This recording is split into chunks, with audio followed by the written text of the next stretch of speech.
토마토 재배를 마치고 집으로 돌아가는 길, 옥순 아주머니를 마주쳤다. 올해 62세인 그녀는 토마토 농장 바로 위 전원주택에서 막내 동생 영수 형님과 함께 지내고 있었다. 남편과 사별한 그녀는 3년 전 위암 수술을 받고 요양 삼아 우리 동네를 찾았다가 이곳의 고즈넉한 분위기에 반해 정착을 결심했다. 현재 그녀가 살고 있는 집은 내가 소개해 주었고 그것이 우리 인연의 시작이었다. 영수 형님은 서울에 집을 두고 봄과 여름에만 내려와 농사를 짓곤 했는데 오늘은 서울에 일이 있다며 올라간 모양이었다.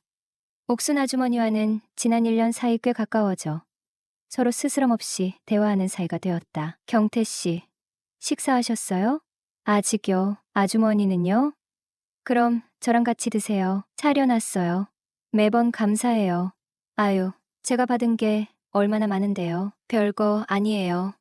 호호. 그녀를 따라 집 안으로 들어갔다. 평소 헐렁한 옷차림과는 달리 오늘은 짧은 검정 치마에 하얀 블라우스를 입고 있었다. 은은한 화장까지 더해져 평소와는 다른 분위기를 풍겼다. 식탁에 앉아 식사를 시작했는데 그녀가 맞은편에서 턱을 괴고 나를 빤히 바라보고 있었다. 경태 씨는 왜 혼자 살아요?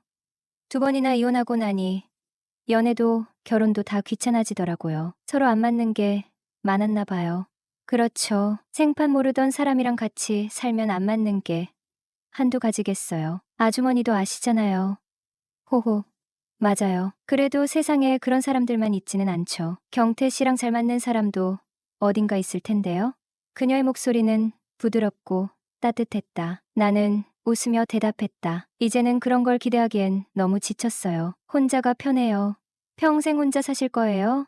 뭐, 누굴 탓하겠어요. 각자 추구하는 삶이 다를 뿐이죠. 외롭지 않으세요? 그녀의 질문이 무거운 여운을 남겼다. 그러다 조금 다른 톤으로 물었다. 아직 젊으신데 밤이 외롭진 않으세요? 밤이라, 아주머니가 위로라도 해주시게요. 농담처럼 툭 던진 말이었는데 그녀가 잠시 정색하더니 살짝 웃으며 말했다. 저라도 괜찮다면 언제든지요. 내가 당황해 목이 메었고 그녀는 눈치 빠르게 물을 건넸다. 농담이시죠? 아니에요. 경태 씨가 좋아요. 빈말 아니에요. 그럼 저랑 데이트 한번 해봐요. 그녀의 눈빛은 진지했다. 순간 머릿속이 혼란스러워 아무 대답도 못하고 있는데 그녀가 살며시 내 손을 잡았다. 저 진심이에요. 이렇게 심장이 두근거리잖아요. 그녀의 손끝이 따뜻했다. 생각할 시간을 좀 주세요. 너무 갑작스러워서요. 경태 씨는 제가 싫으세요? 그런 건 아니에요. 다만 그럼 우리 연애만 해요. 결혼은 빼고요. 그냥 서로 즐겁게 지내는 거예요. 연애만? 네, 서로 부담 없고 책임질 일도 없잖아요. 어때요? 그녀는 미소를 띠며 내게 가까이 다가섰다. 오늘부터 우리 한번 본격적으로 알아봐요. 경태 씨, 나쁘지 않죠? 그날 밤 그녀의 말과 따뜻한 눈빛이 머릿속에서 떠나지 않았다.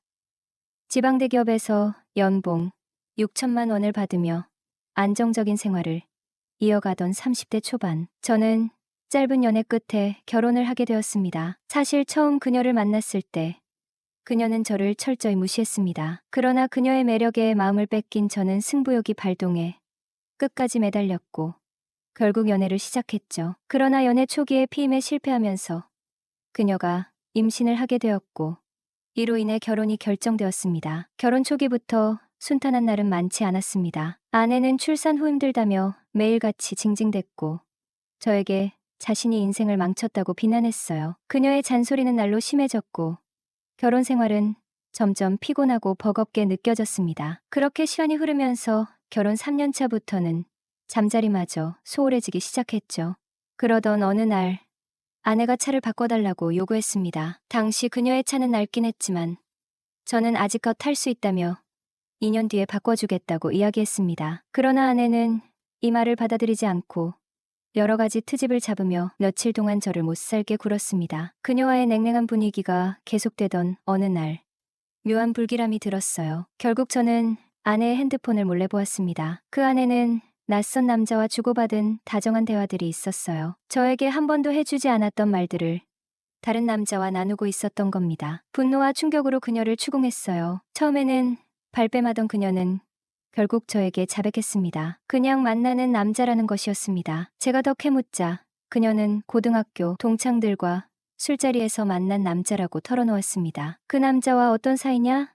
잠자리를 가진 거냐라고 묻자 그녀는 당당하게 맞다고 대답했습니다. 그 순간 저는 참을 수 없는 분노와 억울함에 휩싸였습니다. 그동안 가정을 위해 애쓰며 살아온 제가 아내에게서 돌아온 것은 배신이었습니다. 그녀를 향해 처음으로 욕을 했고 분노를 참지 못해 물건을 집어던져 부수기도 했어요. 그 남자가 좋다면 가라.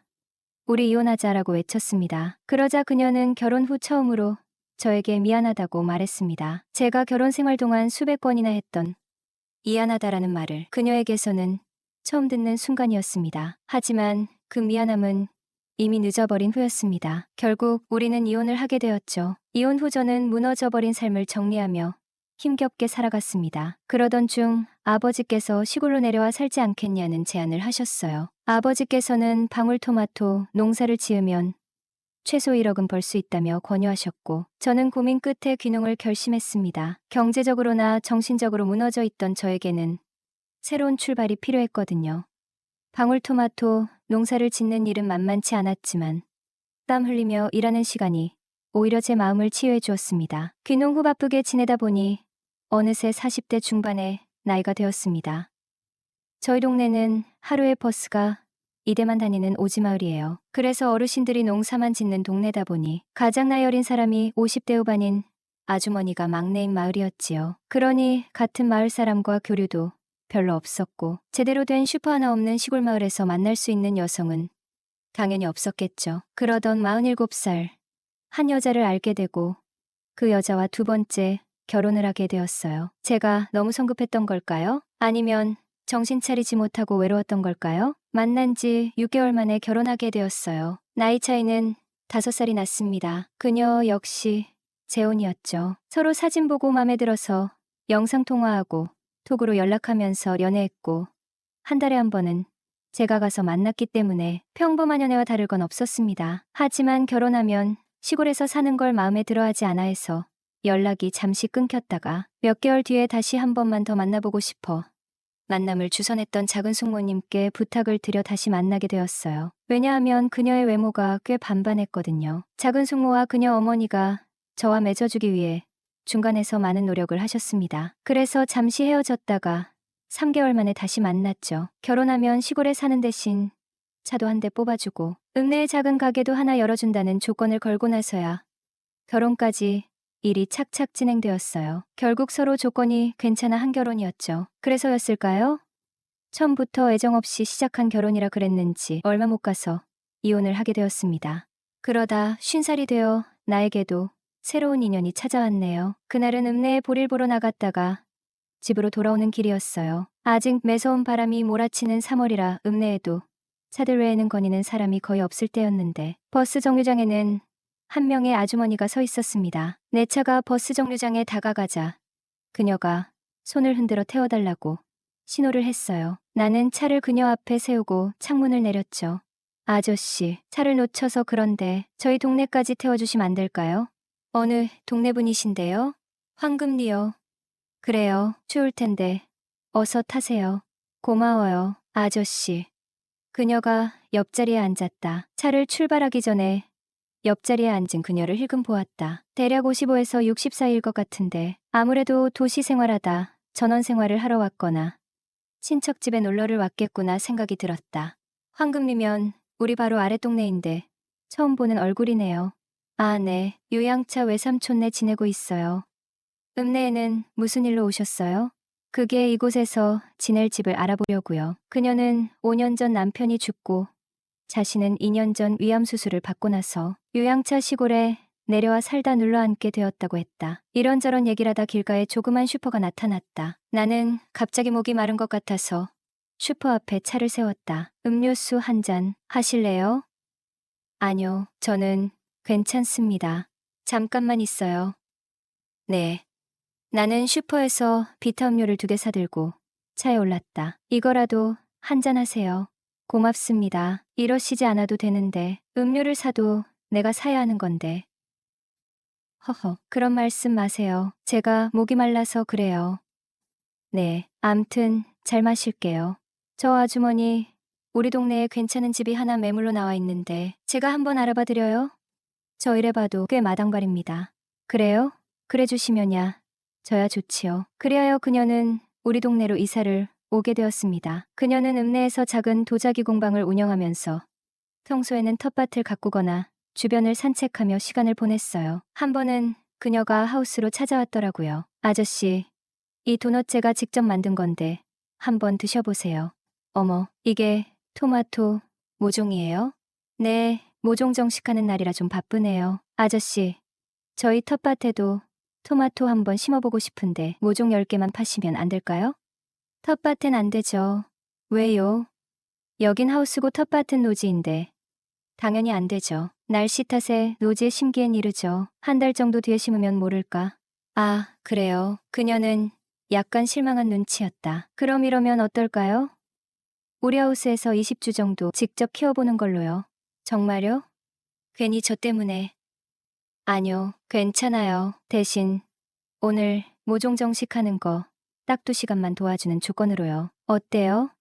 좋아요. 모종을 심는 동안 앉았다 일어났다. 내 눈앞에 왔다 갔다. 이것저것 궁금한 것들을 물어왔죠. 아이고, 비닐하우스 안이 생각보다 덥네요. 그녀가 손바닥으로 부채질을 한다. 많이 덥죠? 그래도 여기서 땀을 쫙 흘리고 나면 몸이 가뿐해지는 게 기분이 여간 좋지 않아요. 저는 잠시 쉬어야겠어요. 그녀는 몹시 더웠던지 입고 있던 가디건을 벗어버리고 짧은 나시 하나만 걸치고 있었다. 물이라도 한잔하세요. 나는 은근 슬쩍 그녀 옆으로 다가가 앉았으나 그녀는 별로 경계를 하지 않았다. 고마워요, 아저씨.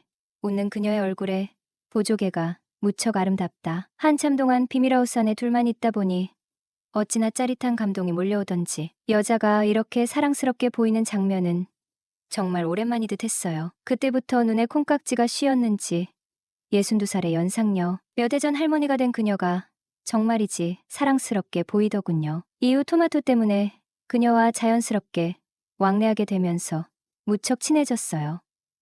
하루는 그녀에게서 먼저 연락이 왔습니다. 아저씨, 저녁 드시러 오실래요? 네. 저녁이요? 왜요? 이미 식사하셨어요? 아니요. 방금 일 마치고 집에 가는 길이에요. 잘 됐네요. 그러면 저희 집으로 오세요. 내가 특별한 요리를 준비했어요. 호호호. 그 말을 듣고 갑자기 기분이 묘해졌다. 혼자 사는 과부가 호라비에게 식사를 초대한다는 게 무언가 특별한 의미가 있는 건 아닐까 하는 생각이 들었다. 아마 이 정도면 나에게 이성적인 관심을 가진 것 아닐까? 그런 생각에 마음이 설렜다. 그녀는 하늘색 원피스를 입고 환하게 웃으며 나를 맞아줬다. 어떻게 저렇게 우아하게 차려입었지? 여러 가지 생각이 스쳤다. 혹시 정말 나를 남자로 생각하는 걸까? 아니면 단순히 예의상 차려입은 걸까? 어서 오세요. 이리로 앉으세요. 와, 이렇게 많이 준비하셨어요? 어서 드세요. 네, 너무 맛있어 보이네요. 식사를 하며 소주 한 잔씩 나누고 자연스레 서로의 이야기를 나누게 되었습니다. 이후 거실 소파에 나란히 앉아 KBS 주말 드라마를 함께 보며 분위기가 서서히 무르익어갔습니다. 시골 마을에서 50대 호라비와 60대 과부가 나란히 앉아 있다면 그들 사이에 무엇인가 새로운 일이 생길 것만 같았고 어쩌면 우리가 함께라면 새로운 삶을 시작할 수도 있을 것 같다는 생각이 들었습니다. 그때 용기를 내지 않으면 후회할 것 같다는 생각이 들어 입을 열었습니다. 혼자 계시니 적적하지 않으세요? 그렇죠. 이제는 익숙해졌지만 가끔은 누군가와 함께 밥을 먹고 싶은 생각이 들더라고요. 혼자 먹는 밥이 맛없죠. 둘이 먹으면 그게 또 맛있어진다고들 하잖아요.